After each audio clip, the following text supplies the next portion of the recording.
This Sunday on Capital Connection, priorities in a pandemic. Governor Pritzker weighs the risk of reopening too quickly with reopening too late.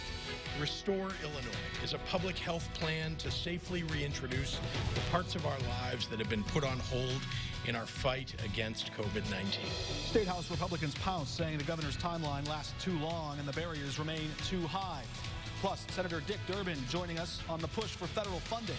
Well, I think associating the spending with the challenge we're facing is fair and realistic. And Congressman Rodney Davis. It's all coming up on Capital Connection. From the Illinois State Capitol Rotunda, Capitol Bureau Chief Mark Maxwell is asking the tough questions. This is Capital Connection. Welcome to Capital Connection. I'm Mark Maxwell reporting from the Illinois State House on this Sunday, May 10.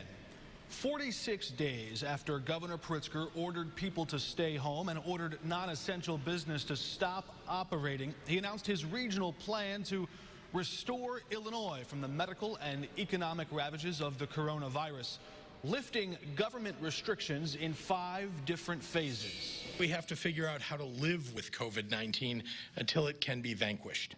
5 days after relaxing some restrictions on golf, fishing, curbside retail, and state parks, Governor Pritzker laid out a plan to restore Illinois, recognizing a need to save lives and livelihoods.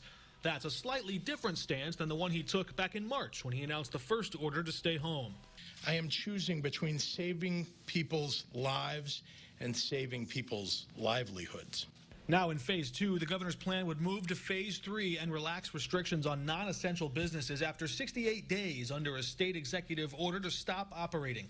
On or after May 29, barbershops, hair salons, gyms, and retail stores could start to allow some customers inside under capacity limits. Bars and restaurants would remain drive-through or delivery only. But the step to phase 3 could happen at different times for different parts of the state.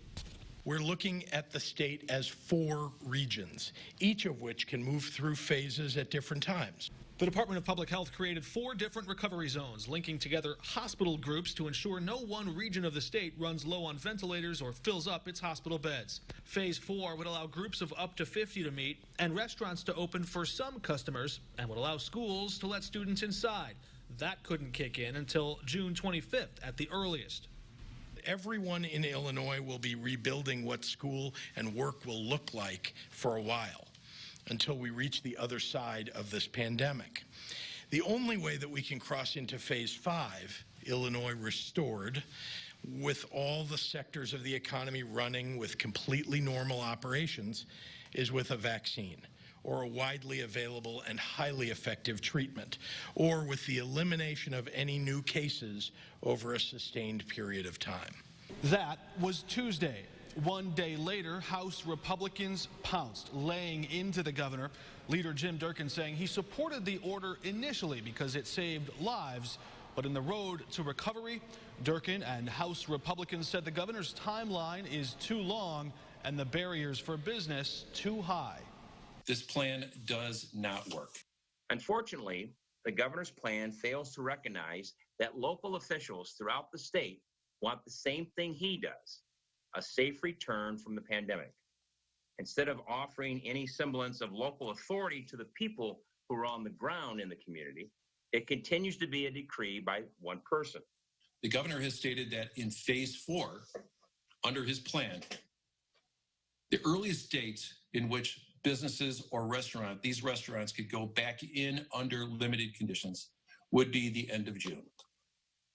Quite frankly, this will force bankruptcy and the permanent closure of large and small restaurants throughout the state of Illinois.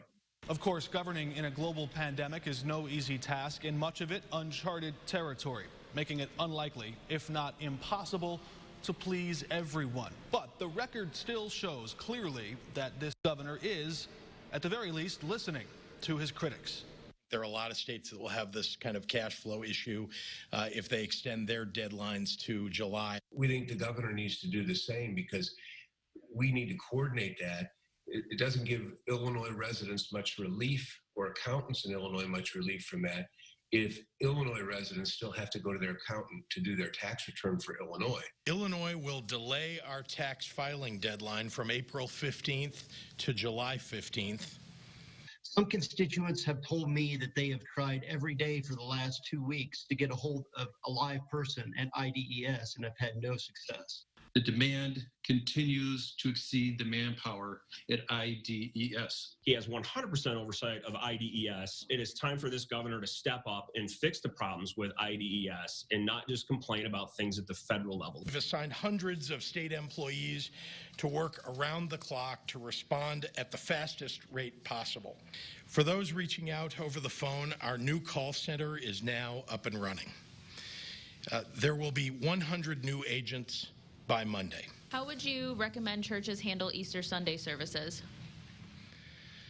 Well, I would suggest that many people will need to attend services online. It is very important that you do not gather in a place of worship. Easter's coming up.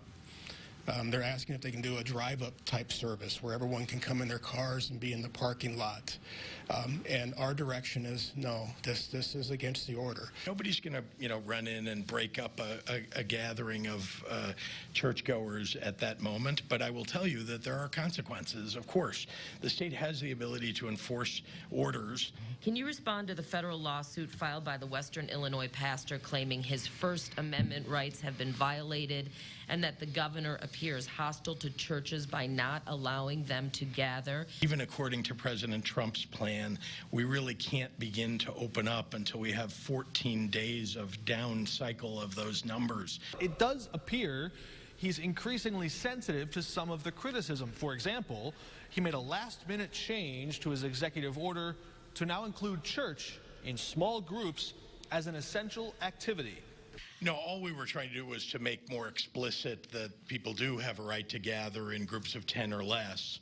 That is the case in the other orders too, but we wanted to make it more explicit that you can worship in a group of 10 or less just as you could, as long as you're socially distancing, to be clear. 2 weeks ago, you supported efforts to shut down a drive-in Easter service and compared cars to pews.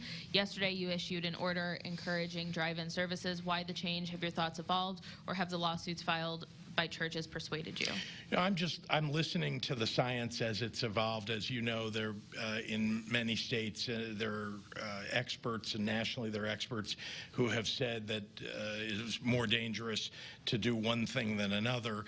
And as the thinking about this has evolved, I obviously am listening to it. Is there a way to modify the governor's executive order without compromising the health and safety of Illinoisans to improve our economy? We can find a way to ensure the safety, the public safety of Illinois citizens, at the same time putting people back to work. All 5 Republican congressmen from Illinois wrote this letter to the governor urging him to take a regional approach by starting the reopening process in low-risk areas. We're looking at the state as 4 regions, each of which can move through phases at different times. And later, Congressman Rodney Davis joins us on the race to reopen the economy. But first, Senator Dick Durbin from the U.S. Capitol. Will he support Senate President Don Harmon's request to the feds for a bailout for our state's pension systems? That's next.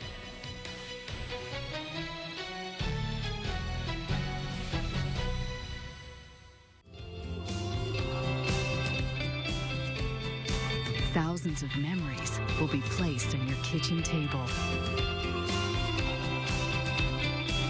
So choose one that will hold those memories longer.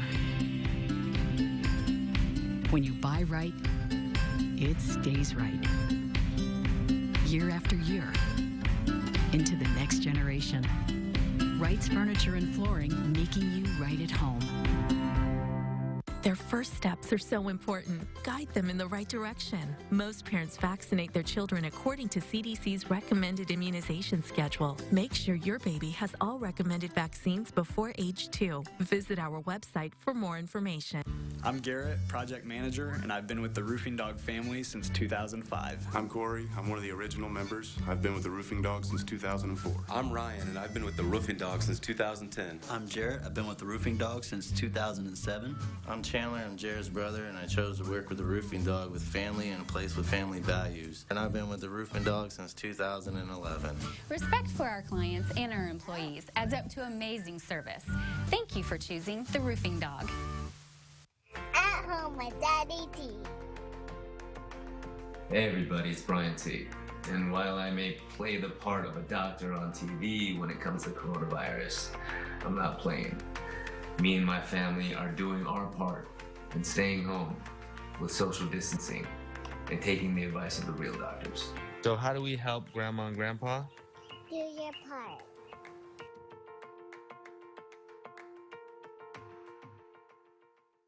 Here at WCIA3, we have launched The Bright Spot, a daily segment shining a light on the good news in our communities.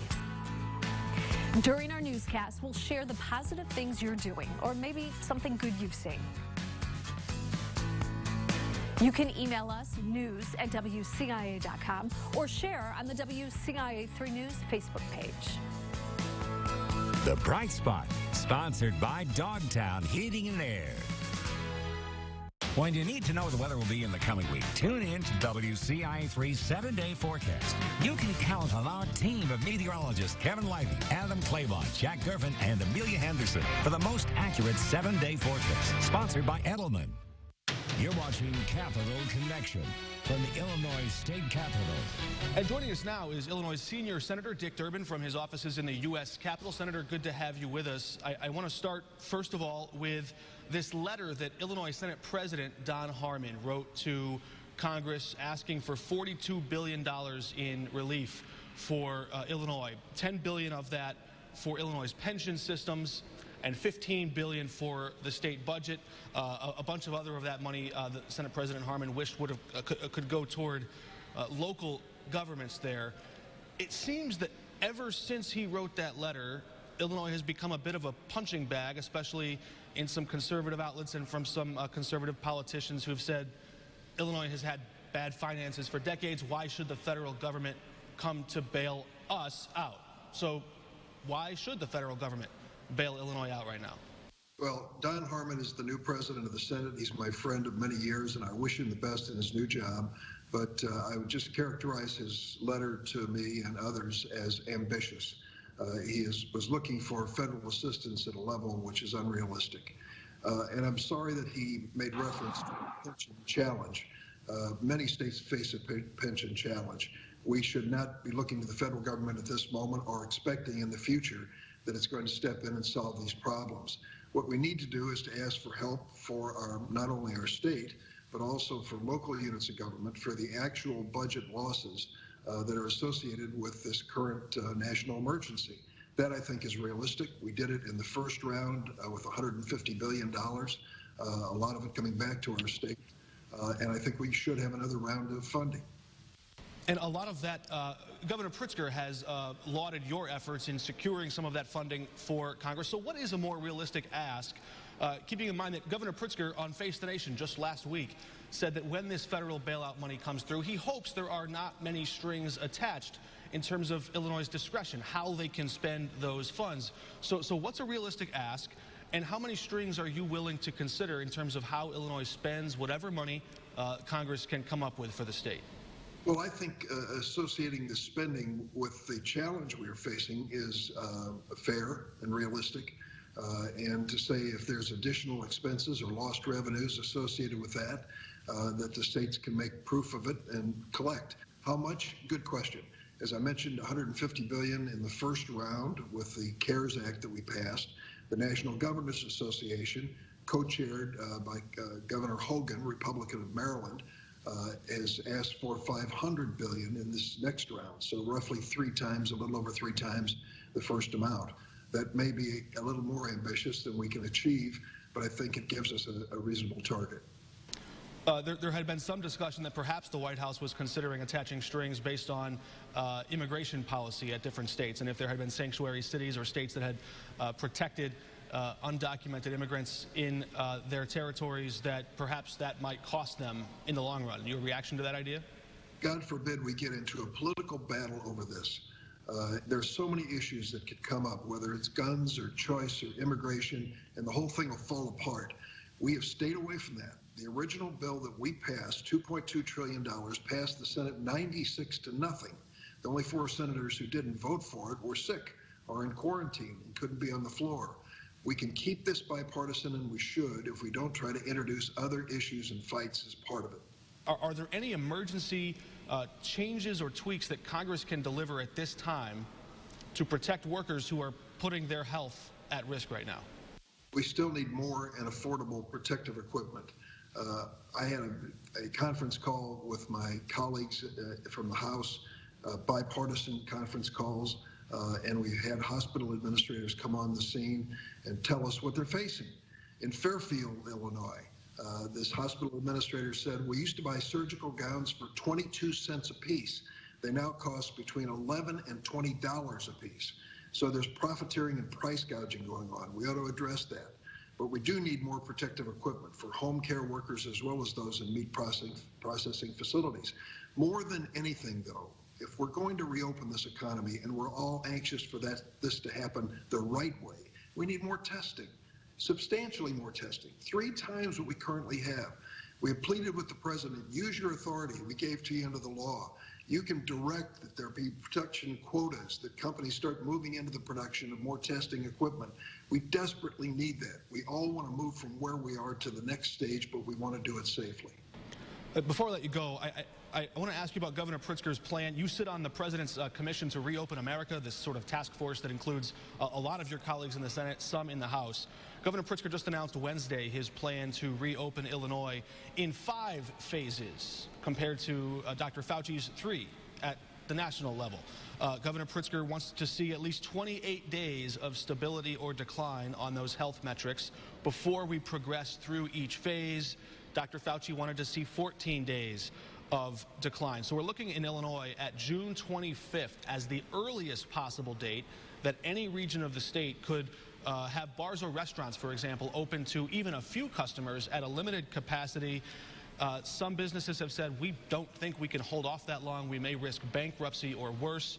Have you had any conversations with Governor Pritzker, and is this timeline acceptable if some of these regions show stable or declining health factors? I think the governor was right to divide the state into regions. We all know that the incidence of infection and death has been much higher in the Chicagoland region, and they have to address this issue differently than a downstate rural community. I also realize that the governor is trying to be extremely conservative and careful in his approach. It's been tough enough for Illinois and America to live through this one time, but God forbid that we have to live through it a second time if we guess wrong and reopen too soon. So I can't argue or quarrel with any specific deadlines, but I think the notion of measuring our progress against the number of infections, the number of hospitalizations, and the resources, the medical resources of the region, is a reasonable starting point. And let me just say something else while we're on the subject. We can, as politicians, make all the pronouncements we want, but it takes the people of this state to decide when the economy really will open. We can say everybody's open for business, but when people feel safe to take their families to a certain place to shop or for a restaurant, that's when we'll see the return of this economy. So we need the confidence that whatever schedule we have is one that the average person in Illinois said, that's credible, that's safe, I'm willing to risk my health and the health of my family to move forward. All right, Senator, has it felt a little funny wearing a mask around the halls of the Capitol? It's really strange. I mean, I've got this whole group of masks here, ready to put on when needed. And in my office, I don't wear them, but in committee hearings and on the floor, I take them off. But virtually everyone is wearing a mask. I'm still wondering what trips to the bank look like anymore with everybody walking in. Maybe there's a story there, a follow-up. I've thought the same thing. All right, Senator Durbin joining us. Thank you for your time. And we're back in a moment with Congressman Rodney Davis. Stick around.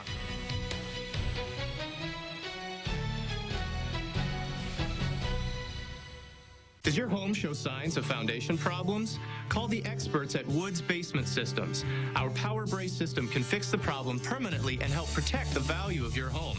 Call Woods Basement Systems today. Woods, the all things basement-y experts. While everyone is at home, Bash is open to serve your comfort needs and taking extra precautions to ensure your safety. Bash Heating and Air Conditioning, where your comfort has been our priority since 1952. Schedule your appointment today at bashheating.com. When you want to work in your garden or just be outside, check in with WCIA3's weather team for their 7-day forecast. Sponsored by Edelman.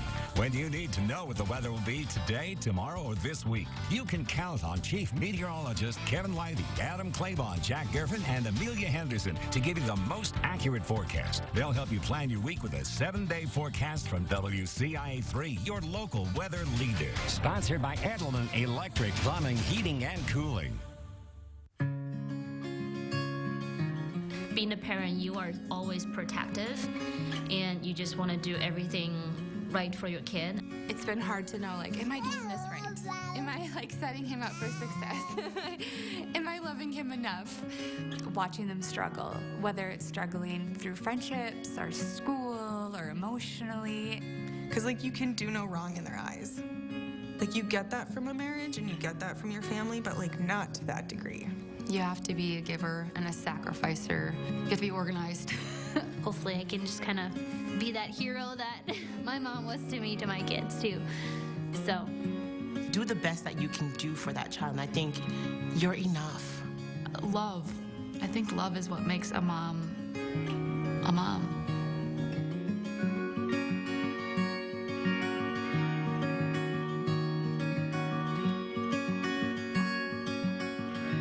Attention business owners, let your customers know you are open for business. If you're open or have limited service, such as curbside pickup or delivery, post a video or submit your information to WCIA.com/open for business. Mold, rank air, pests, all getting closer to inside your home.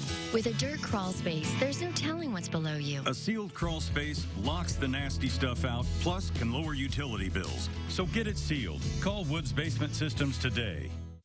You're watching Capital Connection from the Illinois State Capitol. I don't disagree with them that different areas of the state require different rules during this time. Governor Pritzker was responding there to a letter from the 5 Illinois Republicans in Congress. That April 30th letter reading in part, the greater threat looming over Illinois is the collapse of our economy if your stay-at-home order continues in its current form. The letter reads, it's unreasonable and untenable to continue on this course for the duration of the pandemic. Joining us now is one of those 5 Illinois Republicans, Congressman Rodney Davis, who sits on the White House Commission to Reopen America. Congressman joining us from his home in Taylorville. Good to have you with us. Hey, thanks for having me on, Mark. I want to start with asking you about that letter.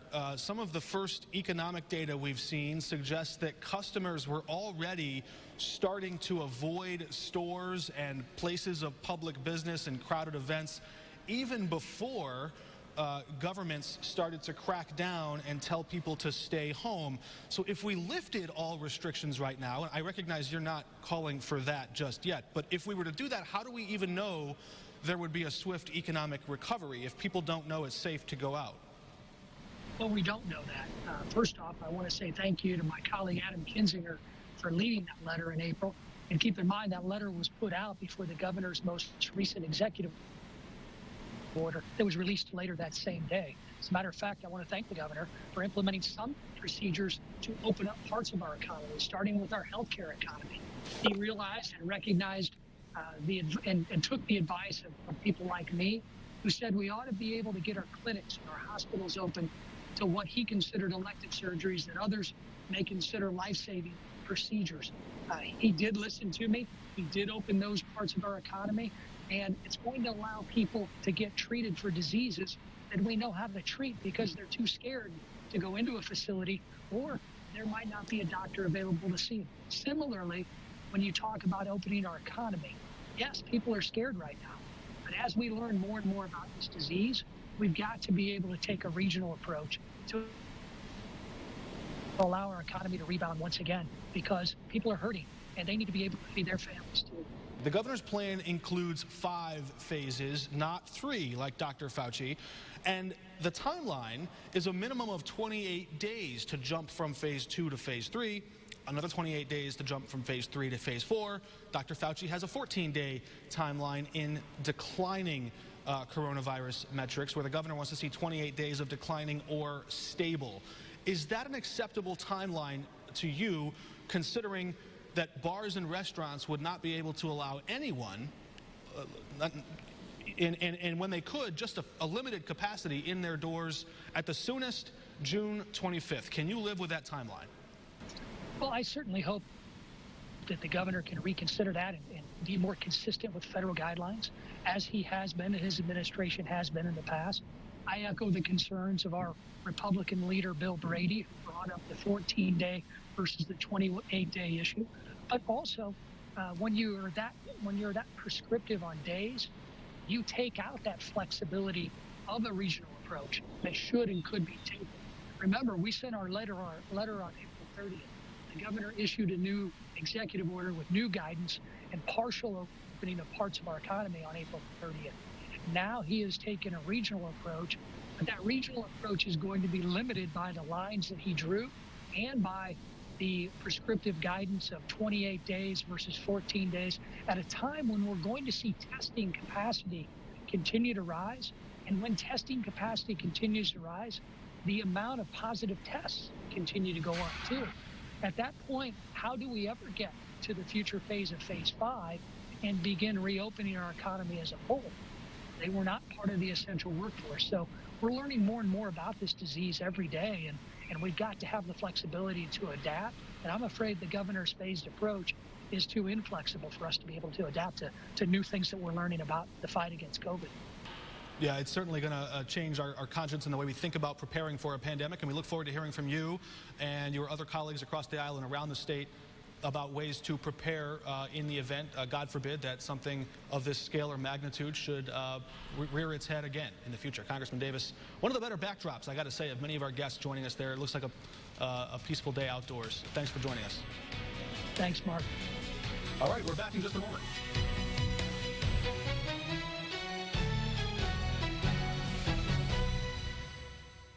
Rescue workers face death every day, and far too often their families lose them while they're helping you on the road. When you see emergency lights flashing, you must slow down and move over to the far lane. That includes red, blue, and orange lights. If you hit someone on the road, you'll be charged with a felony. That means jail time. Help us keep our families safe when we're out helping yours. When the lights are flashing, use caution passing. Let's all go home safe tonight. Mike here with Mattex Heating, Cooling, and Plumbing. Purchase your new Train system this spring and get 0% APR financing or up to $1,000 in instant rebates. Visit MattexService.com for details. Get the fix with Mattex. Take spring by the horns. Unleash Toro power during Toro Days, April 29th through May 13th. Get up to $200 off select My Ride zero-turn mowers. Get $100 off Time Master 30-inch wide lawn mowers. And get up to $60 off 60-volt battery mowers. Great financing offers, too. Grab spring by the horns and get the best deals of the season. Now during Toro Days, April 29th through May 13th. Toro, count on it. See Double Y Sales and Service in Cessna Park or Hedge to Edge Mower Shop in Monticello. Take spring by the horns. Unleash Toro power during Toro Days, April 29th through May 13th. Get up to $200 off select My Ride zero-turn mowers. Get $100 off Time Master 30-inch wide lawn mowers. And get up to $60 off 60-volt battery mowers. Great financing offers, too. Grab spring by the horns and get the best deals of the season. Now during Toro Days, April 29th through May 13th. Toro, count on it. Your Toro dealer in Savoy and Tuscola is Awesome Machines. Simply awesome. I'm Jessica Coons. I have a passion for people and telling stories that impact their lives. Central Illinois is my home, and I'm proud to be part of the WCIA3 legacy. Trust us to bring you the most reliable local information. WCIA3, your local news leader. We're back next week at the same time on Sunday. In the meantime, all of our full extended interviews are up online. For Capital Connection, I'm Mark Maxwell.